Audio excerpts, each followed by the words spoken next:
आज समाधानला घेऊन जाणार होतो मी सकाळी सकाळी लवकर ताराबादला, कारण की थोडंसं काम होतं. मग म्हटलं काही विषय नाही, पण जेव्हा समाधानकडे जाऊन बघतो समाधान तर आधीच झोपलेला. म्हटलं काही विषय नाही, मग तुमचा गेला होता टाइमपास करायला.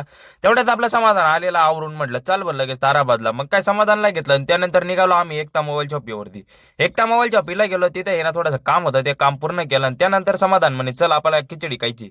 पण खिचडी आलेली होती संपत. भाऊला म्हटलं एक का बरे ना दे, म्हटलं मग काय एक प्लेट भरली आणि त्यानंतर आम्ही खाल्ली होती. म्हणजे ना तेवढ्यात इकडे आहे ना दुसरी खिचडी बनवायचं चालू होतं त्याचं. म्हटलं मग तेव्हा आहे ना ती पण दे म्हटलं.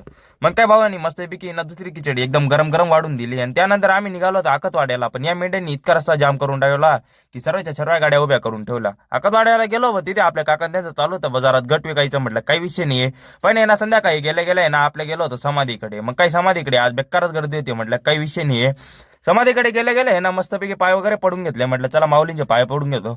मग काय माऊलींचे पाय वगैरे पडले आणि त्यानंतर तुमचा भाऊ निघाला खाली. म्हटलं चला पाय वगैरे ते पडले गेले, पण अजून एक गोष्ट राहून गेलेली. मग काय म्हटलं चला पालखीच्या पण पाया पडायचे ते. मग काय लगेच पालखीकडे गेलो आणि तिथे आहे ना मस्तपैकी तिथे पण पाया पडून घेतल्या आणि तिथे भेटलेला प्रसाद मस्तपैकी घेतला. म्हटलं काही विषय नाही, प्रसाद तर एक नंबर होता.